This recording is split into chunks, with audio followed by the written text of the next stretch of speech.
우리가 잘 아는 세계적인 부흥사 무디 곁에는 함께 동행하면서 집회를 또 인도하면서 찬양으로 귀하게 역사했던 이 복음성가, 유명한 복음성가 찬양 인도자 생키가 있었는데요. 이 생키가 어느 날 여객선을 타고 여행을 하고 있었다고 합니다. 근데 이 생키는 무디와 함께 집회를 또 다니면서 이미 또 많은 사람들에게 알려졌고, 또 신문에서 그의 사진을 자주 본 사람들이 이 생키를 알아보고 이 생키의 작곡인 선한 목자 되신 우리 주여를 불러달라라고 이렇게 졸랐다고 합니다. 쪼르는데 또 안 할 수가 없죠. 그래서 찬송을 시작했고요. 그 찬송을 마치자 한 사람이 이 생키에게 다가와서 이렇게 물었다고 합니다. 생키 선생님, 남북전쟁 당시 북군으로 참전한 일이 있습니까? 생키가 대답합니다. 예, 있었습니다. 이때에 이 사람은 생키에게 참으로 놀랍고 감동적인 고백을 하게 되는데요. 이런 고백을 했다고 합니다. 저는 그때 남군으로 참전했는데 당신을 본 적이 있습니다. 당신은 북군의 파란 군복을 입고 있었고 그날 밤이 만월이었는데 제 사정거리 안에 있었습니다. 제가 당신을 겨냥해 방아쇠를 막 당기려고 하는데 당신이 노래를 부르기 시작했습니다. 오늘 밤에 부른 바로 그 찬송이었지요. 그 찬송은 제 어머니께서 즐겨 부르던 찬송이었습니다. 당신이 예수 믿는 사람이라는 것을 알게 되자 저는 도저히 방아쇠를 당신을 쏠 수가 없었습니다. 이런 놀라운 고백을 해요. 손가락 하나에 사람 생명이 달려있는 겁니다. 사정거리 안에 딱 들어왔어요. 적군입니다. 쏴야 됩니다. 그게 군인의 사명입니다. 그런데 방아쇠를 탁 당기려고 하는 순간 생키 위에서 찬송이 터져 나온 거예요. 타이밍을 뭐 그렇게 맞추려고 한 건 아닌데 그렇게 된 겁니다. 근데 그 찬송이 마침 이 방아쇠를 당기려고 하는 이 적군의 어머니가 즐겨 부르던 찬송이었다는 거죠. 당길까 말까. 여러분 당기겠어요? 안 당기겠어요? 당길까 말까. 당길까 말까. 그러다가 당기지 않았다는 거죠. 그때 방아쇠를 당겼으면 생키의 운명은 거기서 끝나는 겁니다. 찬송 소리가 두 사람의 마음을 움직인 거죠. 그래서 생키는 또 더 새로운 은혜 가운데 새롭게 역사해 가는 어느 날 시점에 서로 아군과 적군이 서로 이렇게 만나서 이 아름다운 감동적인 고백을 함께 나누는 그런 이야기가 되겠습니다. 그래서 생키는 너무 감격해서 얘기 들으면서 또 깜짝 놀라기도 했겠죠. 아, 내가 그때 죽을 수도 있었겠구나. 그러면서도 너무 감격하고 감동해서 옛날의 적인 그 사람을 이렇게 꽉 끌어 안았다고 하는 아름다운 감동적인 이야기가 되겠습니다. 여러분은 삶 속에서 얼마나 하나님을 찬송하는 삶을 살고 계신지요? 찬송 많이 하세요? 안 하시죠? 하세요? 해야 되죠? 그렇죠? 오늘 말씀이 우리의 삶 속에서 내가 더욱더 하나님을 찬송하고 찬양하는 삶을 살아야겠다라고 하는 그 도전의 시간이 되었으면 좋겠습니다. 오늘 말씀은 여호사밧이 모압과 암몬이라고 하는 연합군이 쳐들어와서 하나님의 도우심 속에 그 전쟁에서 승리하는 장면이 되겠습니다. 오늘 상황을 살피기 이전에 그 앞전의 상황을 좀 살펴보게 되면 18장에는 어떤 내용이 나오는가 하면 오늘은 모압과 암몬 연합군과의 전쟁의 이야기가 되겠지만 이 여호사밧과 남유다 사이에 18장에 가면 아람과의 전쟁에 관한 이야기가 나오게 됩니다. 이 아람과의 전쟁을 할 때 어떤 일이 있었는가 하면 당시에 북왕국 이스라엘의 왕이 아합 왕입니다. 바알 숭배를 만연케 했던 가장 악한 왕이라고 부르는 아합, 그 아내가 이세벨이죠. 아합과 폭정을 일삼는 건 아합과 남유다의 여호사밧이 군사 동맹을 맺어서 아람과의 전쟁을 치르는 이야기가 18장에 소개돼요.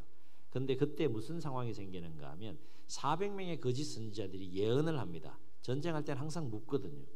이 전쟁 나가야 되냐 말아야 되냐. 400명의 선지자가 나가시라, 무조건 이긴다, 쏠깃하잖아요. 근데 한 명의 하나님의 선지자 미가야가 너 나가면 반드시 이 전쟁 연합군 패합니다. 그리고 아합 당신 죽습니다, 얘기를 했는데 쪽수가 누가 더 많아요? 400대 1입니다. 그러니까 전쟁을 강행합니다. 그래서 아합과 남유다의 여호사밧 이 연합군이 아람과 전쟁을 치르는 이야기가 18장에 소개되는데, 안타까운 것은 400명의 예언이 거짓된 예언이고 한 사람의 하나님의 선지자 미가야의 예언대로 이 아합 왕은 하나님의 섭리 가운데 무심코 한 적군이 쏜 그 화살에 맞아서 전사하게 됩니다. 그리고 여호사밧도 죽을 수밖에 없는 위기 상황이 있었는데 어쨌든 하나님의 도우심 가운데 겨우 구사일생으로 살아남게 돼요. 그 이야기가 18장에 소개됩니다. 그리고 19장에 오게 되면 어떤 이야기가 전개가 되는가 하면 큰일을 치렀잖아요. 여호사밧이 깜짝 놀랐잖아요. 죽을 수도 있는 상황에서 하나님 도움 가운데 살았잖아요. 정신 차렸습니다. 그래서 이 아합과의 군사 동맹이 하나님 앞에 큰 죄악임을 뒤늦게 이제 깨닫고 이 여호사밧이 하나님과의 관계를 회복합니다. 신앙을 회복하고 백성들도 새롭게 하나님의 백성으로 신앙 개혁 운동을 일으키는 것이 19장에 쫙 소개가 됩니다. 그리고 이제 20장 오늘 우리가 다 읽진 않았지만 20장에 오게 되면 북왕국 아합과의 그 군사 동맹이 하나님 앞에 큰 죄악인 것을 뒤늦게 깨닫고 신앙을 회복한 여호사밧이 모압과 암몬 연합군을 맞이해서 전쟁을 치르게 되는데, 먼저 남유다가 치러 간 것이 아니라 쳐들어온 거예요. 모압과 암몬 연합군이 이제 쳐들어온 겁니다. 그래서 남유다 여호사밧 입장에서는 전쟁을 해야 될 상황이 아니에요. 그 상황을 또 연합군은 모압 암몬 연합군은 잘 알고 쳐들어온 겁니다. 그래서 3절로 13절의 내용을 쭉 보게 되면 어떤 내용이 나오는가 하면 여호사밧이 위기의식을 느끼고 모압 암몬 연합군을 맞이하여서 온 백성들과 함께 금식을 선포하며 기도하는 장면이 나옵니다. 주중에 시간이 되면 꼭 18장 19장을 한번 또 읽어보시고 오늘 읽지 않은 20장까지 쭉 읽어보시면 좋겠습니다. 사실 당시에 모압과 암몬 연합군이 남유다 여호사밧을 치러 들어왔을 때에는 승리에 대한 확신을 가지고 온 거죠. 지금 남유다가 지금 치면 반드시 패할 수 있다는 확신을 가지고 덤빈 거예요. 그러니까 이 싸움은 처음부터 성패가 결론이 난 상태라고 봐도 되는 겁니다. 이런 상황 속에서 일전에 아람과의 전쟁에서 크게 패한 또 여호사밧과 유다의 그 군대는 사기가 떨어질 대로 완전히 떨어진 상태였다는 겁니다. 이 상황에서 왕은 또 나라를 지켜야 될 상황 속에서 왕이 여호사밧이 왕으로 살 수 있는 이런 하나님 앞에 무릎을 꿇는 것밖에 없는 이런 상황이에요. 얼마나 상황이 다급했는가 하면 모든 유다 백성들을 총동원해서 왕과 함께 금식을 선포하며 기도하는데 여기에 여자들, 자녀들, 어린 아이까지 금식하며 하나님 앞에 기도했다라고 소개를 해요. 그만큼 상황이 다급한 겁니다. 하나님 살려달라는 거죠. 지켜달라는 거죠. 우리가 이 전쟁에서 이길 수 있는 확률은 없습니다. 하나님이 도와주셔야 됩니다. 그렇게 기도하는 여호사밧과 백성들의 모습을 19장에서 만나게 됩니다. 그 장면을 누가 보세요? 하나님이 이렇게 보세요. 보시니까 감동이 되는 겁니다. 그래서 여호사밧과 온 유다 백성의 간절한 간구를 들으시고 하나님께서 레위 사람 야하시엘을 통하여서 예언을 하게 되는데요. 이 전쟁과 관련된 세 가지 예언을 여호사밧에게 하는 것을 보게 돼요. 세 가지. 첫 번째 메시지는 뭔가 하면 이 전쟁은 유다 백성에게 속한 사람의 전쟁이 아니라 나의 영광, 하나님 자신의 영광을 위한 하나님의 전쟁이다라고 그렇게 메시지를 전해줍니다. 그러니까 사람의 전쟁이 아니라 하나님이 싸우시겠다는 것이죠. 두 번째 메시지는 뭔가 하면 이 전쟁에서 너희가 싸울 것은 아무것도 없다. 대열을 이루고 서서 너희와 함께한 여호와가 이 전쟁에서 어떻게 싸우시고 어떻게 구원하는지를 너희들이 봐라. 두 번째 메시지입니다. 세 번째 메시지는 뭔가 하면 그렇기 때문에 두려워하지 말고 그리고 놀라지 말고 담대함으로 모압과 암몬 연합군과 맞서 나가 싸우라. 내가 너희와 함께 하겠다. 이 세 가지 메시지를 여호사밧에게 줍니다. 그리고 이 전쟁에 대한 이러한 하나님의 말씀과 계시를 통해 승리에 대한 확신을 가진 이 여호사밧은 전열을 갖추어서 어쨌든 전쟁이니까 전열을 갖춰야 되잖아요. 전열을 갖추어서 모압 암몬 연합군과 맞서 싸우러 나가는데 이때에 이 여호사밧이 한 가지 특이한 일을 하는 모습을 보게 돼요. 그게 뭔가 하면 유다 군사 전열을 갖추면서 맨 앞에 찬양대를 세우는 겁니다. 찬양대를 세워서 거룩한 예복을 입히고 찬양대를 세워서 찬양하면서 적군을 향하여 나아가게 하는 참 이상한 장면입니다. 그 장면이 21절에 소개되고 있는데 우리 21절을 다시 한번 함께 읽겠습니다. 시작. 백성과 더불어 의논하고 노래하는 자들을 택하여 거룩한 예복을 입히고 군대 앞에서 행진하며 여호와를 찬송하여 이르기를 여호와께 감사하세 그의 인자하심이 영원하도다 하게 하였더니. 아니 전쟁을 하게 되면 무장을 해야 되는데 무장을 해도 부족할 판이고 맨 앞에 찬양대가 아니라 누굴 세워야 돼요? 특공대를 세워도 부족할 판인데 이 전쟁에서 어려울 판인데 여호사밧은 군대 앞에 찬양대를 세웠다는 거예요. 자, 오늘 성가대가 오늘 이렇게 다 거룩한 예복을 입고 또 찬양을 하셨는데 이 전쟁 지는 겁니다. 상황 뻔히 보여요. 자, 그런데 여러분이 선발이 됐어.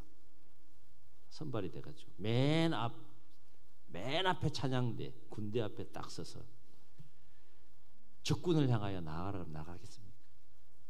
나가시겠어요? 이 전쟁 이미 지는 거예요. 지금 이거 뻔할 뻔짜예요. 아니 전쟁에서 무장해가지고 상대하고 싸워도 부족할 판인데 찬양대가 돼가지고 맨 앞에서 나간다. 그러면 죽는 건 뻔한 거예요. 상식적으로 보면. 지금 여호사밧이 그와 같은 일을 지금 하고 있는 거예요. 그런데 어쨌든 성경을 보게 되면 그 찬양대가 아무 불평, 원망 이런 것 없이 그냥 순종해서 나가는 것을 보게 돼요. 전쟁 상황 뻔히 다 알고 있는데 나간 겁니다. 그런데 이때에 22절을 보면 놀라운 일이 생겨요. 정말 놀라운 일이 생기는데 군대 앞에서 이 찬양대가 하나님을 찬송하기 시작할 때 어떤 놀라운 일이 생기느냐. 성경을 보니까 그때 누가 나서셨다라고 했어요? 하나님이 나섭니다. 하나님이 친히 모압과 암몬 연합군을 치셔서 패하게 하시는 역사가 일어나는데 그 패하게 하시는 역사가 기가 막혀요. 어떻게 패하시는가 하면 자 보세요. 저 일부에도 그 부분을 A와 B가 전쟁을 했어. 그러면 적군이 누구인지 알아야 몰라요? 전쟁에 나가는 군인이 적군이 누구인지 알아야 돼, 몰라야 돼? 예? 아군을 적군으로 알고 싸우면 돼요, 안 돼요? 안 되잖아, 그죠? 정신이 좀 이상한 거잖아, 그렇잖아요? 그런데 이 전쟁은 어떤 일이 일어나는가 하면 이게 A가 남유다의 군대고 여기 B가 모압과 암몬 연합군의 군대예요.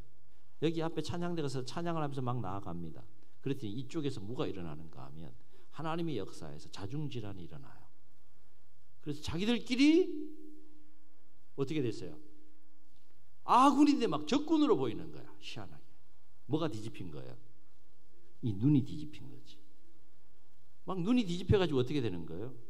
옆 사람 보세요. 악군인지 적군인지. 그것도 구분이 안 되는 거야. 막 적군으로 보여가지고 자기들끼리 막 이렇게 서로 죽이는 역사가 막 일어난 거예요. 그래서 그 전쟁이 어떻게 끝났는가 하면 24절을 보면 기가 막혀요.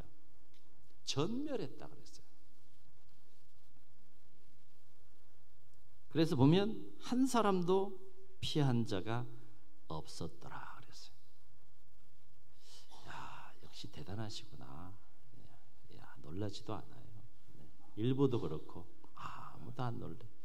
놀래야지 여러분 성경이 은혜가 되고 실감이 납니다. 뭐 했어요? 싸운 거 없어요. 앞에 찬양했어요. 그랬더니 갑자기 자기들끼리 막 이러더니 다 죽은 거야. 다 죽은 거야. 얼마나 거품을 물어야 될까. 전멸했어요. 전멸. 희한한 전쟁이에요. 그리고 이제 이러한 하나님의 큰 도심 속에서 모압 암몬 연합군을 완전히 전멸시키고 찬송으로 시작된 전쟁, 찬송으로 끝나서 기쁨과 찬송 속에 예루살렘을 향하여 나아가는 모습을 보게 됩니다. 그리고 그것으로 끝나지 않아요. 29절 30절을 보게 되면 하나님께서 어떻게 역사하시는가 하면 여러 나라 주변의 모든 민족들 가운데 하나님에 대한 두려움을 갖게 함으로 말미암아 이 전쟁에 대한 소식을 듣게 한 거죠. 그렇게 해서 여호사밧 시대에 무엇이 임했다 그랬습니까? 태평이 임했다 그랬어요. 태평이. 평강을 주셨더라 그랬어요. 자, 화면에 나오죠? 30절 한번 읽어봅시다. 시작. 여호사밧의 나라가 태평하였으니 이는 그의 하나님이 사방에서 그들에게 평강을 주셨음이더라. 놀라운 장면이에요. 전쟁에서 그냥 이긴 것도 이건 막 놀라운 건데 그 이후의 역사 속에서도 하나님이 태평함과 평안함을 주셨더라 그랬어요.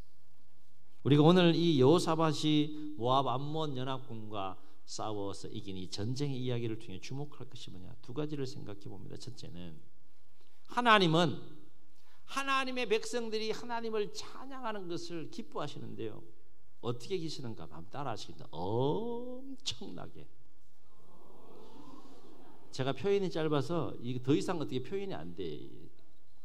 그러니까 하나님의 백성들이 하나님을 찬양하는 것을 기뻐하신다. 기뻐하시는데 막 엄청나게 기뻐하신다.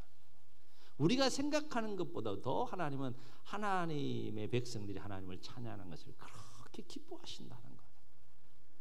오늘 이 전쟁에 관한 이야기만 읽었지만 성경에 보면 이와 같은 사건과 이야기들이 얼마나 많은지 몰라요. 어디서 알 수 있느냐? 여호사밧 군대의 찬양대가 찬양하며 적군을 향하여 나아갈 때에 하나님이 친히 나가서 싸우시는 모습을 통해서 하나님이 하나님의 백성들의 찬송과 찬양을 얼마나 기뻐하시는지 알 수 있다는 거예요. 찬송하면 하나님께만 기쁨이 되느냐? 어때요, 여러분? 성가대요 오늘. 네. 찬송하면 하나님만 기쁩니까? 이거 기억하시죠? 내가 찬송하면 하나님이 기뻐하신다. 여러분이 기뻐하면 여러분이 찬송하면 하나님이 기뻐하신다. 그러면 하나님께만 기쁨이 되느냐? 어때요? 찬송하는 나도 기쁨이 있는 거예요. 이거는 하셔야지 경험하고 누릴 수 있는 거예요. 찬송하면 그것은 하나님께만 기쁨이 되는 게 아니라 나의 기쁨이 되는 거예요. 찬양하라 내 영혼아, 찬양하라 내 영혼아, 내 속에 있는 것들아 다 찬양하라. 다 같이 찬양하라 내 영혼아, 찬양하라 내 영혼아, 내 속에 있는 것들아 다 찬양하라. 찬양하라. 아멘. 이렇게 찬양하면 그 찬양이 하나님께도 기쁨이 되지만 누구에게 기쁨이 된다는 거예요? 우리에게도 기쁨이 된다는 거예요. 근데 그 기쁨은 기쁨으로 끝나는 것이 아니죠. 능력이 되는 거죠. 힘이 되는 거죠. 그래서 하나님은 이사야 43장 21절에서 이렇게 말씀하세요. 이 백성은 내가 나를 위하여 지었나니 나를 찬송하게 하려 함이라. 하나님이 하나님의 백성들을, 이스라엘 백성들을 하나님의 백성으로 삼으신 이유는 어디에 있다는 거예요? 그 백성들을 통해 뭘 받고 싶은 겁니까? 찬송을 받고 싶은 거예요. 하나님의 백성들의 삶 가운데에 예배도 있어야 되고 기도도 있어야 되고 다양한 하나님과의 관계 속에서의 신앙 여정이 있어야 할 것들이 있어야 되지만 무엇보다 무엇이 있어야 된다는 겁니까? 찬송이 있어야 된다. 찬송. 시편 22편의 시인은 3절에서 그래서 이렇게 고백하며 노래합니다. 이스라엘의 찬송 중에 계시는 주여 주는 거룩하시니이다. 그랬어요. 하나님이 찬송 중에 계시다 그랬어요. 찬송 중에. 또 한 가지 오늘 전쟁의 이야기를 통해서 주목할 것이 뭡니까? 찬송은 하나님께 기쁨이 되고 우리의 기쁨이 되는 것으로 끝나지 않고 하나님을 향한 그 찬송의 힘과 능력은 실로 어마어마하게 크다는 거예요. 오늘 모압과 암몬과의 전쟁에서 무기와 군사력으로 싸워서 이기지 않았어요. 모압과 암몬 연합군이 자기들은 확신을 가지고 남유다를 치러 왔지만 전멸했습니다. 전멸. 비결이 뭐예요? 남유다가 한 게 뭡니까? 싸운 거 없어요. 그냥 하나님 말씀에 순종해서 전열을 갖추고 맨 앞에 찬양대 딱 세우고 찬양한 것밖에 없어요. 찬양으로 이 전쟁 끝낸 겁니다. 놀라운 일인 거예요. 이 찬양의 힘이 얼마나 크고 놀라운지 오늘 말씀을 통해 우리 깨닫게 되는 거예요. 그런데 우리는 이 찬양의 힘과 능력이 이토록 크고 놀라운데 우리의 삶 속에 우리는 얼마나 그 하나님을 찬송하며 삶을 살고 있느냐. 이런 맥락에서 보면 한번 따라 하시겠습니다. 찬양은 무기다. 뭐라고요? 무기예요. 무기. 단순히 그냥 노래가 아니고 단순히 찬송이 아니라 무기다. 무기. 어떤 무기예요? 모든 삶의 전쟁에서 반드시 승리하게 하시는 하나님의 백성들이 사용할 수 있는 가장 강력한 무기 중에 하나가 찬송이다. 찬송. 아멘. 그럼 찬송해야 돼, 안 해야 돼? 찬송하셔야 돼. 아이 목사님 난 찬송의 은사가 없슈. 그래도 하셔야 돼. 음치로 하나님을 찬양하면 하나님이 좀 연습하고 좀 불러라 그럴까요? 있는 그대로 기뻐하시는 거예요. 기왕이면 또 좀 잘하면 좋겠죠. 찬송은 무기다 하는 거, 무기. 이걸 기억하시자. 치열한 매일매일의 삶의 전쟁에서 우리가 승리하는 비결 중에 하나가 있다면 진정으로 하나님을 찬양할 때 하나님이 역사하시기 때문에 그 찬송의 힘과 능력은 한계가 없는 거예요. 한계가. 찬송 하나로 연합군을 그냥 전멸시켰다니까요. 여러분 표정 보니까 그런가 보다. 이 하나님은 찬송을 들으시고 연합군을 모압 암몬 연합군을 전멸시킨 이 하나님은 오늘도 살아서 역사하신 동일한 하나님이시다. 우리가 찬송하면 우리의 찬송도 하나님께서 받으시고 기뻐하시고 그 찬송을 통하여 역사하신다. 그런데 우리 여기서 기억할 것이 있어요. 찬송이 아무리 크고 놀라운 힘과 능력이 있다 할지라도 핵무기가 아무리 가장 강력한 무기라 할지라도 쓰지 않으면 아무 쓸모없는 것과 마찬가지로 찬송하지 않으면 그 엄청난 그 힘과 능력을 결코 경험하고 누릴 수 없다는 겁니다. 여러분 삶 속에서 얼마나 하나님을 찬송하고 찬양하는 삶을 살아가느냐. 분명한 진리는 우리에게 주어진 삶의 모든 상황 속에서 어떤 상황을 내가 만나든지 간에 그 삶의 자리에서 내가 하나님을 찬송하면 하나님께서 그 찬송을 기뻐하시고 그 찬송으로 인하여 우리의 삶 가운데 큰 힘과 능력으로 역사하시기 때문에 찬송하는 자는 반드시 삶의 전쟁에 승리한다. 아멘. 아멘. 내가 찬송할 수 있다면 바울과 실라가 깊은 감옥에서 착고에 갇힌 채 몸이 쓰라리게 얻어맞고 아픈 가운데서도 기도하고 찬송했을 때 땅이 진동해가지고 막 옥토가 막 흔들리고 옥문이 열리고 막 이런 일이 일어나잖아요. 어떤 상황 속에 내가 찬송할 수 있다면 반드시 이긴다. 찬송할 때 하나님이 역사하기 때문에 그 놀라운 은혜와 그 놀라운 손길을 경험할 수 있기를 주의 이름으로 축원합니다. 바라옵기는 하나님이 찬송을 얼마나 기뻐하시는 분이신지를 오늘 다시 한번 깨닫고 그 찬송의 힘과 능력이 얼마나 크고 놀라운지를 다시 한번 우리가 깨닫고 날마다 찬송이 넘치는 삶이 되시기를 주의 이름으로 축원합니다. 그래서 여러분의 찬송을 하나님께서 기쁘게 들으시고 여러분의 삶 가운데도 찬송의 힘과 능력이 임해서 모든 삶의 전쟁에서 승리하는 우리 모두가 되시기를 주의 이름으로 축원합니다. 축원합니다. 말씀을 기억하시면서 함께 우리 찬양하시고 한번 기도하십니다.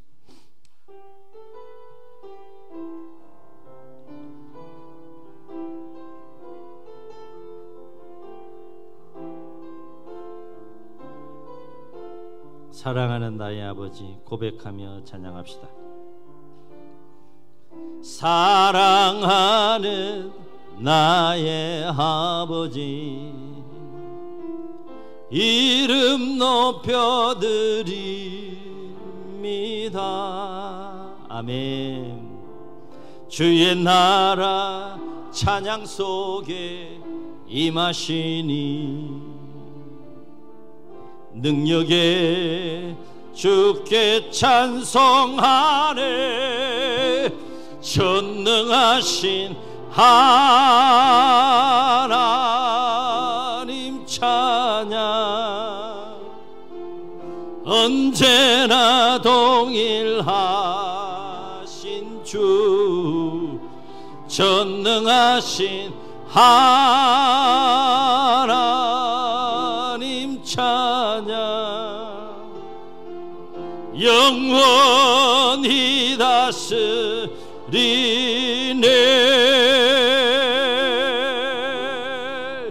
나 주의 이름 높이리. 아멘. 나 주의 이름 높이리. 하늘 높이 올린 깃발처럼 주의 이름 높이리. 전능하신 하나님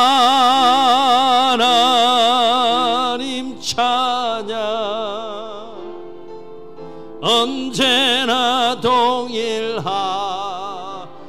주 전능하신 하나님 찬양 영원히 다스리네.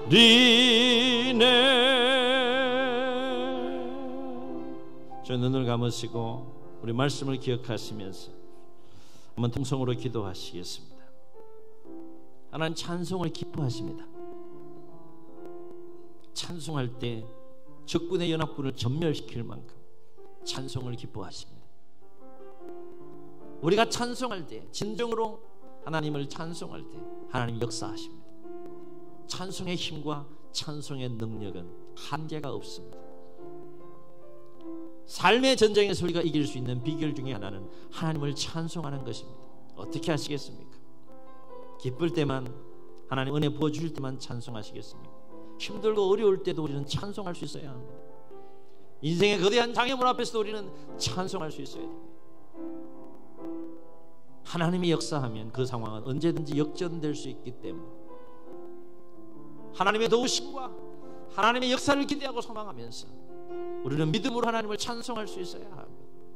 주여 내 입술이 내 심령이 하나님을 찬송하는 입술과 심령이 되게 하시고 우리의 삶에 하나님을 향한 찬송이 넘쳐나게 도와주셔서 찬송을 기뻐하시는 그 하나님의 은혜와 힘과 능력 안에 승리하는 삶이 되게 해달라고 주님 세 번 부르시고 통성으로 기도합니다.